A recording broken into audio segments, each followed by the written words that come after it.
You guys are back with the block, and it's lit. Believe that. Hey, believe that. Believe that. It's lit. Okay.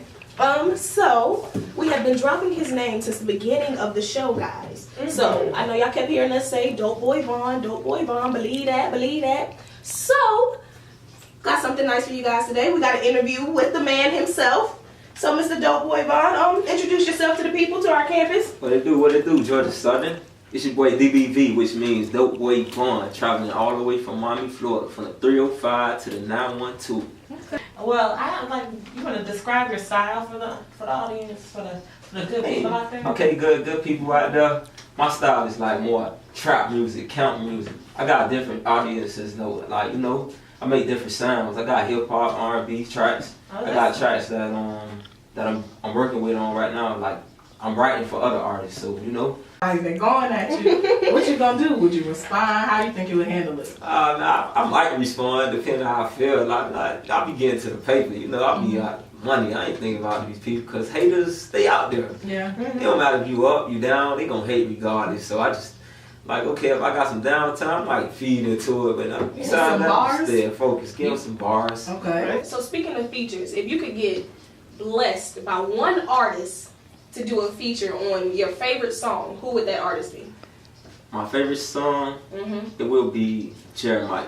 Like when you write it, and you writing for other artists, it's like they get certain royalties and this and that percentages. But when you writing music for other artists and for yourself, your publishing becomes yours, especially when you indie. When you're an indie artist doing everything on your own, everything really belongs to you as far as publishing, your royalties. You don't have to ditch nothing out. You pay for all your instrumentals, your tracks, your records, whatsoever.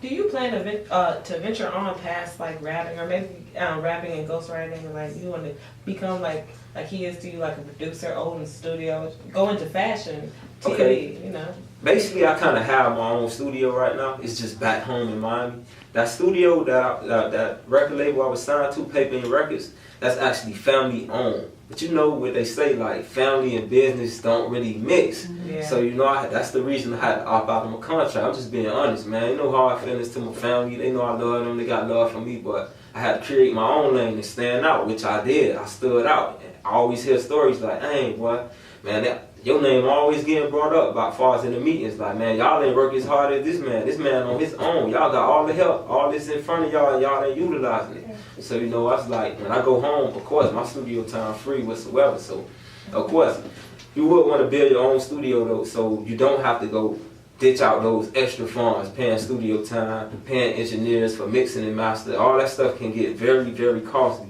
And that was Whole Lot by your boy DBV. Believe that. Dopeboyvon. Believe so that. now, come on now, tell us what inspired that song. Alright, well, inspired that song. I was in the studio one day, kicking it with Lil Taz, not around. I just was on the phone with him, and I was like, "Hey, man, like I got this song working on, bro. But I can't sing, so it's like, man, I don't know how to say it. I can't get it out. I need you to come through." So I hear the tunes, and it's like I'm just thinking like, "Hey, man, when I was young, I ain't have nothing. But this kid, Lil Taz, only 17, don't know what's going on in his life, don't know what he been introduced to, and he got it all in front of him, like everything. I mean, if I was 17 with that type of opportunity, I mean, it's a blessing, Believe in snitch, then them bodies be dropping. Believe in the clubs that the bottles we popping. Believe that the